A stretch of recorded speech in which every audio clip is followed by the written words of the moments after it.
본 영상은 투자 판단 참고용이며 모든 투자의 책임은 투자자 본인에게 있습니다. 특정 종목에 대한 매수 또는 매도 추천이 아님을 먼저 밝힙니다. 2026년 모두가 AI와 반도체라는 달리는 말 위에 올라타 환호하고 있을 때 혹시 그 똑똑한 돈, 스마트머니가 조용히 다음 행선지를 향해 움직이고 있다는 신호, 이걸 놓치고 있는 건 아닐까요? 주식으로 세상 이야기에 오신 걸 환영합니다. 오늘은 시장의 가장 영리한 자본이 어디로 슬쩍 발을 옮기고 있는지 데이터로 함께 추적해 보시죠. 자, 일단 지금 시장의 현실부터 한번 보시죠. 이 문구, 요즘 증권사 리포트 열어보면 가장 먼저 눈에 띄는 말일 겁니다. KB증권 리포트에서 인용한 것처럼 AI 반도체 열풍은 이제 부인할 수 없는 현실이 됐죠. 모두가 이 축제를 즐기고 있습니다. 그런데 말입니다. 제 20년 경험상 이렇게 모든 미디어와 리포트가 한 목소리로 장밋빛 전망을 외칠 때 시장은 조용히 다음 변곡점을 준비하고 있더라고요.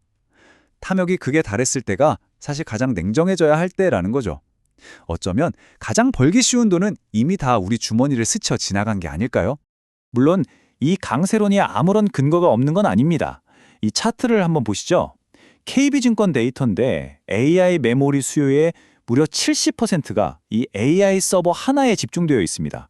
이건 정말 압도적인 지배력이죠. 그런데 달리 말하면요, 이게 바로 양날의 검이라는 겁니다. 만약 이 AI 서버 성장세가 조금이라도 삐끗하면 전체 시장이 크게 휘청거릴 수 있다는 뜻이기도 하니까요. 게다가 공급은 수요를 전혀 따라가지 못하는 상황입니다.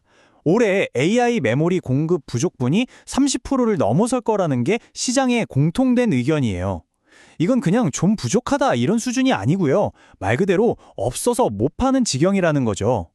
KB증권이나 대신증권 리포트가 동시에 지적하듯이 D램이나 낸드 가격이 저렇게 수직으로 상승하는 건 바로 이 때문입니다. 수요와 공급, 가장 단순한 경제 원리가 작동하고 있는 거죠. 자, 여기까지 보면 결론은 아주 명확합니다. 네, 반도체 랠리는 진짜입니다. 의심의 여지가 없어요. 하지만 진짜 전략가는 여기서 질문을 멈추지 않죠. 이게 진짠가?가 아니라 오케이, 인정. 그래서 다음은 뭔데? 이렇게 물어야 합니다. 그래서 오늘 시장의 대다수가 애써 외면하고 있거나 혹은 아예 모르고 있는 아주 중요한 차트 하나를 보여드리려고 합니다. 바로 이겁니다. 중국의 생산자 물가지수 PPI 차트인데요. 이게 뭐 그리 대단하냐고요?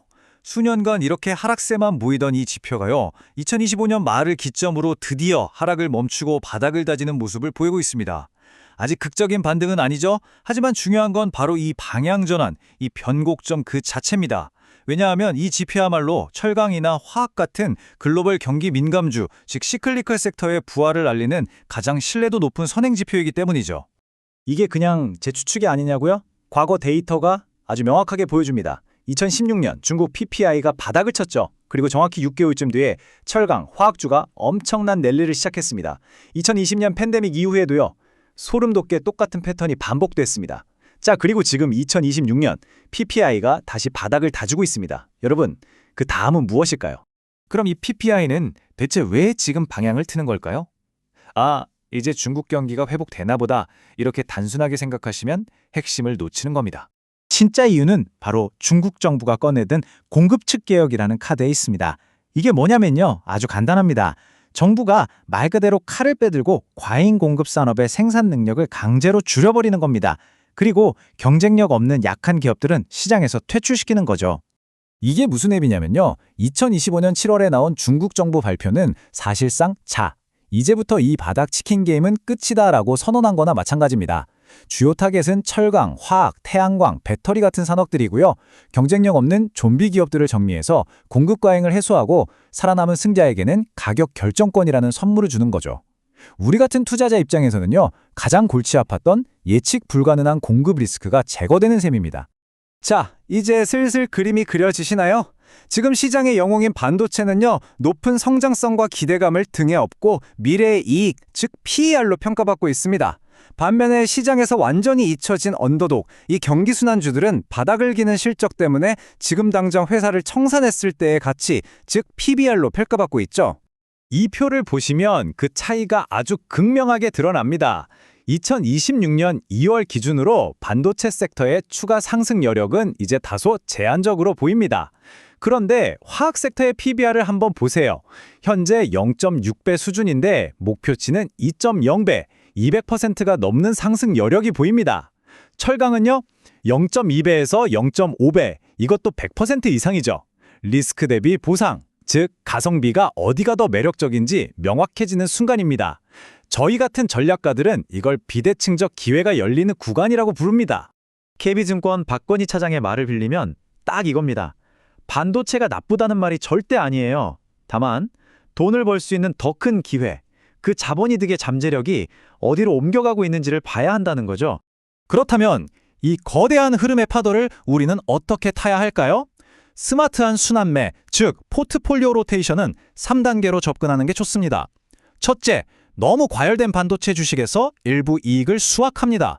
전부 파는 게 아니에요. 둘째, 그 돈으로 아무도 거들떠보지 않는 저평가된 땅, 즉 시클리컬 섹터에 소규모로 정찰병을 보내보는 겁니다. 파일럿 매수죠. 그리고 마지막 셋째, 우리가 기다리던 핵심 신호들이 포착되면 그때 본격적으로 비중을 확대해 나가는 겁니다. 그럼 그 핵심 신호라는 게 뭘까요? 네 가지를 주시해야 합니다.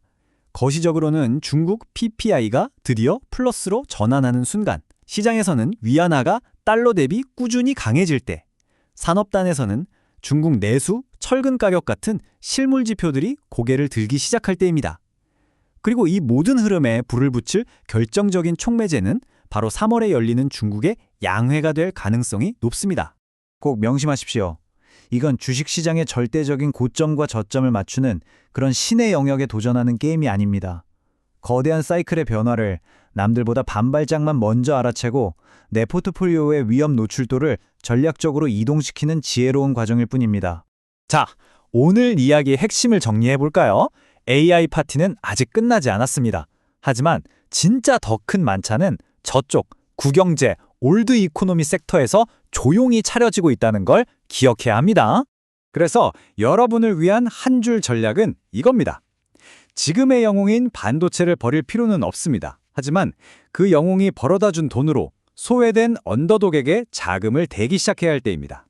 결국 주식시장은 예측의 영역이 아니라 대응과 생존의 무대이니까요. 오늘 이야기가 여러분의 투자 프레임워크를 한 단계 더 단단하게 만드는데 도움이 되셨길 바랍니다. 구독과 알림 설정으로 다음 인사이트도 놓치지 마십시오.